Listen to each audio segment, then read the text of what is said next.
Pemirsa, kita lanjutkan lagi obrolan kita. Tadi kan kita udah closingnya, produk sampah adalah rumah tangga, restoran, pasar, pabrik, bejibun. Mau dikemanain tuh Mas? Ya, volumenya semakin meningkat. Meningkat setiap hari? Setiap hari. Bahkan kecenderungan itu diakibatkan banyak faktor. Termasuk tadi perilaku ya. Perilaku konsumtif kita. Sehingga menghasilkan barang-barang bekas yang dibuang.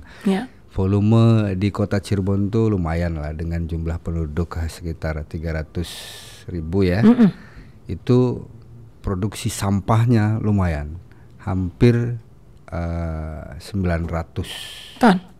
ton sehari. Iya, 800 sekian gitu kan. Masya Allah. Dan tiap kecamatannya volumenya terus meningkat. Nah ini barangkali Mas saya cut dulu. Itu 900 ton itu yang keangkut kan? Iya, keangkut. Yang tidak keangkut? Yang berceceran di mana-mananya belum. Yang keangkut kan dihitung dari volume lalu lalang 900 ton.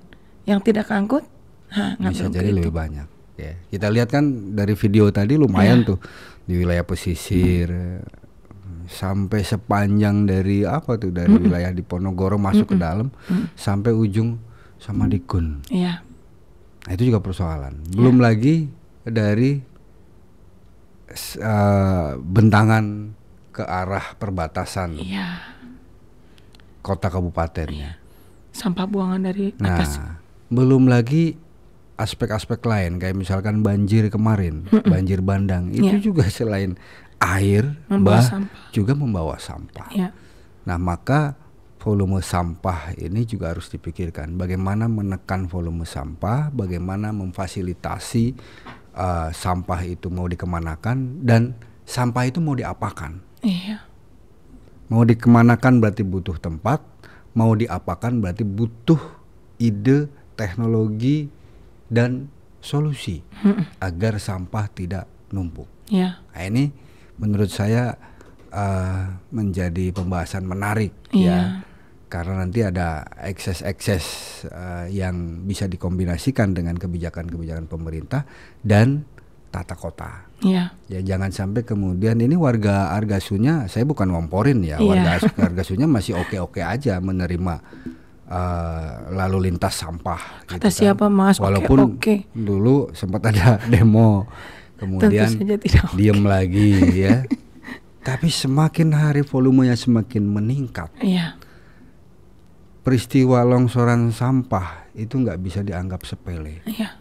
Ya, peristiwa tercemarnya unsur tanah itu juga nggak bisa dianggap sepele.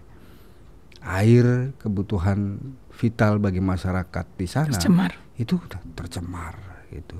Belum lagi kalau ada kebakaran. Asapnya berhari-hari mengganggu, ya kan? Polusi itu juga tidak dianggap sepele. Maka butuh solusi. Mau dikemanakan sampah itu, mau diapakan sampah itu, perlu sentuhan dan saya kira kebijakan pemerintah. Segera. Iya dong. Mas Hairudin kan rumah di sekitar Kesambi ya. Ya artinya ke wilayah kecamatan Kesambi. Saya ini tetangganya hanya berapa kilo? Tetangganya TPA Kota Cirebon, gitu. Kalau tadi Mas saya mengatakan kalau terbakar baunya berhari-hari, Mas kita setiap hari loh mencium bau sampah. Jadi tidak harus terbakar dulu. Setiap hari yang saya agak jauh beda kelurahan pun sudah tercium. Apalagi orang sana, gitu. Bahkan ada berita, ada komplain dari beberapa tokoh masyarakat. Sekarang mulai tidak di situ buang sampahnya Mas. Mulai melebar. Udah mulai melebar, acak. Jadi ke tanah-tanah orang yang kosong buang, gitu. Kan artinya tidak disiplin juga. Harusnya buanglah ke sana, gitu, ke tempat TPA yang resmi. Jangan belum nyampe ke sana kan tinggi itu tempatnya. Sudah dibuang dulu di pinggir jalan. Jadi repot. Warga sana kerja bakti untuk buang sampah. Padahal siapa yang membuangnya? Sampah itu kan didatangkan dari luar, dibuang ke situ. Jadi tidak adil buat warga setempat. Gitu. Belum lagi kalau sekarang musim hujan, yang kita khawatirkan kan longsor. Apa kita mau nunggu longsor dulu? Kan enggak ya. Betul. Kita harus melakukan sesuatu. Jangan seperti tadi yang mahasiswa harus meninggal dulu gitu kan, enggak. Jadi sebaiknya ini juga jadi aware di musim hujan ini. Tapi Mas harus diingat, kalau musim panas, aduh, angin panas. Nah, itu Mas, berterbangan sampahnya. Bukan sekedar bau, tapi sampahnya sendiri berterbangan. Ya, jadi kalau kita ingat program pemerintah bahwa wilayah Argasunya, wilayah Harjamukti adalah wilayah atau titik yang menjadi pengembangan Kota Cirebon. Ya, akses transformasi sudah dibangun, maka lingkungannya juga harus dibangun. Ya, jangan sampai kemudian akses transportasi dibangun sementara lingkungannya tidak dibangun, ini juga menjadi persoalan gitu. Mau diapakan itu? Kalau pemerataan pembangunan, semua infrastruktur berjalan dengan baik, lingkungannya berjalan dengan baik, RT RW-nya sesuai, ya, maka pengembangan wilayah itu akan terjadi. Tapi kalau ada yang tersendat nih, lingkungannya buruk, mau pengembangan usaha, mau investasi di wilayah pengembangan ini mau bagaimana gitu kan? Betul. Nah, ini menjadi persoalan. Maka lingkungan di wilayah pengembangan kota, khususnya Argasunya, ya, ini menjadi prioritas menurut saya. Akses jalan sudah ada, tinggal bagaimana akses jalan ke pemukiman, ke perkampungan penduduk gitu kan. Kemudian fasilitas-fasilitas umumnya juga dipenuhi. Kemudian ruang terbuka hijaunya juga diperhatikan, kawasan lingkungannya juga diperhatikan. Nah, ini akan menjadi titik pengembangan kota yang menurut saya luar biasa. Tinggal dipadukan dengan potensi wilayahnya. Potensi apa? Misalkan potensi pengembangan wisata religi, ya sudah fasilitasi itu. Ya. Sekarang bagaimana mau jadi tempat wisata kalau lingkungannya tercemar? Betul. Kalau orang yang datang kemudian disodori dengan bau sampah, kurang nyaman busuk. Jauh dari nyaman jauh. Apalagi kalau akses, kita belum bicara akses pintu masuk wilayah kabupaten dari wilayah Beber atas itu belum dibuka. Coba kalau kita buka, kita fasilitasi, itu akan luar biasa menurut saya. Ya. Di wilayah tinggi, perbukitan, pegunungan, wilayah Kuningan lah ya, itu menjadi tempat wisata yang luar biasa, Bu, di sana. Lah ini Argasunya tuh ketinggiannya oke, bagus. Iya, keren, bisa kok lihat menang. Tapi nggak bisa jadi tempat wisata karena apa? Karena ada titik sampah di situ. Menjadi penghalang ya. Nah, ya kita tidak bisa menjustifikasi ketika ada pertanyaan terus mau di mana lagi sampah mau dibuang, ya. Lahan mana lagi yang harus dipakai sebagai TPU, TPS, TPA, ya kan?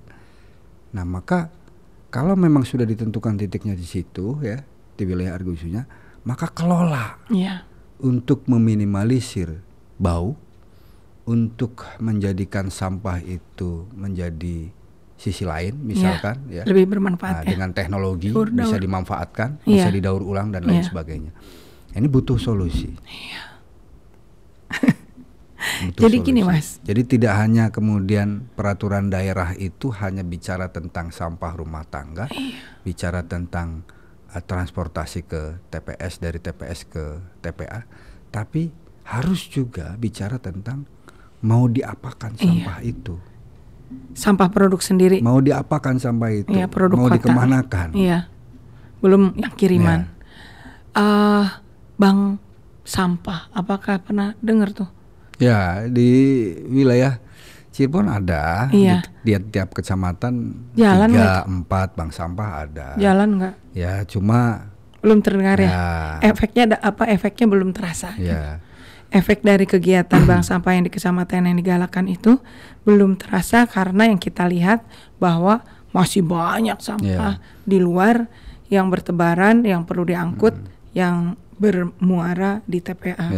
Bank sampah itu kan idealnya memang memisahkan antara sampah organik, sampah rumah tangga, kemudian dan yang bisa didaur ulang itu. Yang bisa didaur ulang kemudian baru ke TPS dan TPA gitu. Baik. Pemirsa, bagaimana itu? Kalau ngobrol jadi sedih, gitu ya. Ini gimana nih dengan sampah? Tapi itu adalah produk kita. Kita memproduksi itu. Kita sadari bahwa itu produksi. Kita akan kasih masukan, Bu. Kita akan kasih masukan, kita akan kasih alternatif solusi buat pemerintah nih. Siap. Mungkin pemerintah udah tahu usulan-usulan kita. Paling tidak ngingetin aja sih. Iya, ngingetin. Biar pembangunan ke depan tuh punya progres yang jelas, terutama soal penanganan sampah. Siap. Kita juga mau buka track record persoalan sampah tahun-tahun kemarin sebagai PR buat pemerintah ke depan. Yang sekarang. Ini menarik banget. Kita akan bahas di sesi berikutnya. Tetap di Berisik. Berbagi solusi untuk publik.